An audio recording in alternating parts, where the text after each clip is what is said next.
ಈಗ ಮೆಂತ್ಯ ಸೊಪ್ಪಿನ ಪಲ್ಯ ಮಾಡೋದನ್ನು ಹೇಳ್ಕೊಡ್ತೀನಿ. ಇದ್ರ ಜೊತೆಗೆ ತೋಪನ್ನು ಉಪಯೋಗಿಸ್ತೀನಿ.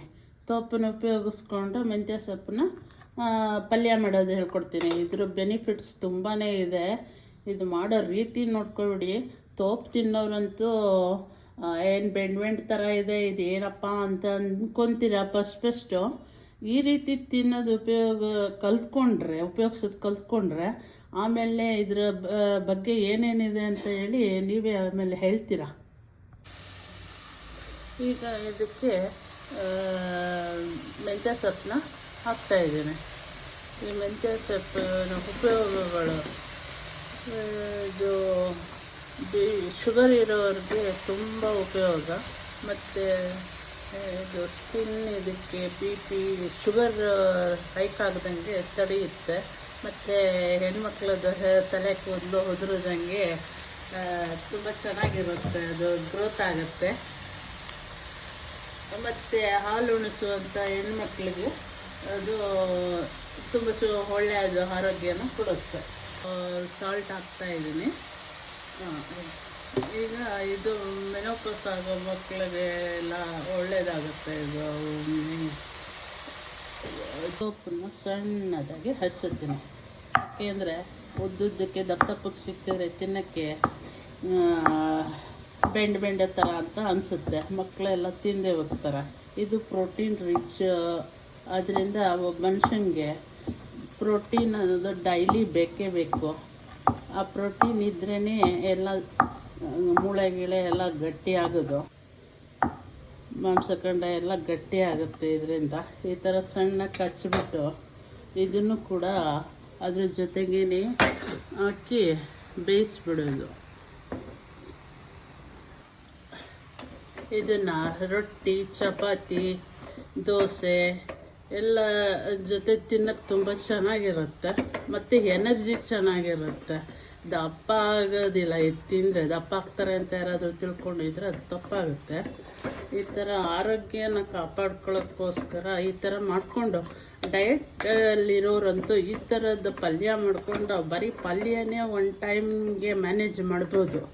ಚೆನ್ನಾಗಿ ಮೆಂತ್ಯ ಸೊಪ್ಪಿನ ಪಲ್ಯಕ್ಕೆ ಈಗ ಸ್ಟವ್ ಹಚ್ಚಿ ಒಂದು ಪಾತ್ರೆ ಇಟ್ಟಿದ್ದೇನೆ.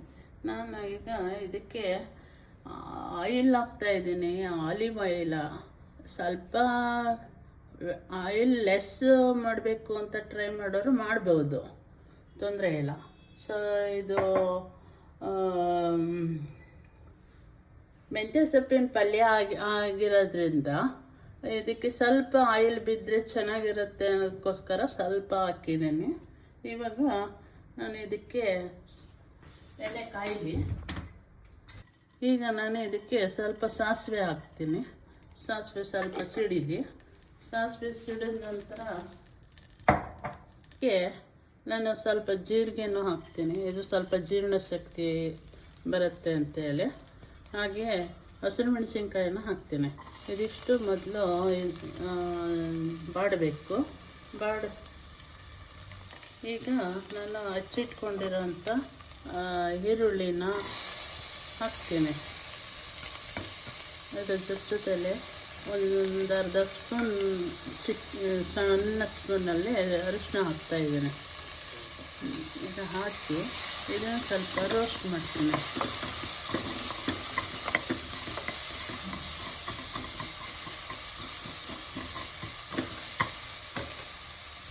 ಈಗ ಈ ಮೆಂತ್ಯ ಸೊಪ್ಪು ಮತ್ತು ತೋಪು ಈ ಥರ ಪಲ್ಯ ಆಗಿರುತ್ತೆ. ಇದು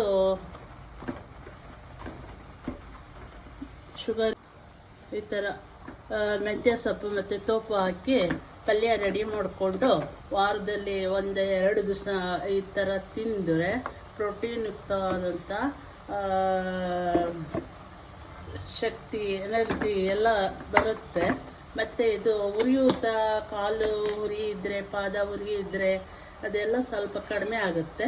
ಇದಕ್ಕೆ ಯಾರಾದರೂ ಕೊಬ್ಬರಿ ಅಥವಾ ಕಾಯಿ ತುರಿ ಹಾಕ್ಕೊಂಡು ತಿನ್ನೋರು ಇದ್ದರೆ ಸ್ವಲ್ಪ ಅದನ್ನು ಮಿಕ್ಸ್ ಮಾಡಿಕೊಂಡು ತಿನ್ನಿ. ಯಾಕೆ ಅಂತಂದರೆ ಇದು ಆಯಿಲ್ ಸ್ವಲ್ಪ ಕಮ್ಮಿ ಹಾಕಿ ಮಾಡಿರ್ತೀನಿ.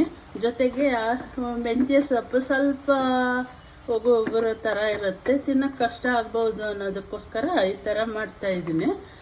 ಇದು ಸಂಧಿ ಊತ ಇರೋರಿಗೆ, ಜೀರ್ಣಕ್ರಿಯೆ ಹೆಚ್ಚೋದಕ್ಕೆ, ತಲೆ ಕೂದಲು ಬೆಳೆಯೋದಕ್ಕೆ, ಮುಖಕ್ರಾಂತಿ ಹೆಚ್ಚೋದಕ್ಕೆ, ಇದಕ್ಕೆ ನಾರಿನಂಶ ಇರೋದ್ರಿಂದ ಇದು ತುಂಬ ಚೆನ್ನಾಗಿ ಆರೋಗ್ಯಕ್ಕೆ ಹೇಳಿ ಮಾಡಿಸಿದಂಥ ಮತ್ತು ಡಯಟ್ ಮಾಡೋವಂಥವ್ರಿಗೆಲ್ಲ ತುಂಬ ಆರೋಗ್ಯಕರವಾದಂಥ ಫುಡ್ಡು.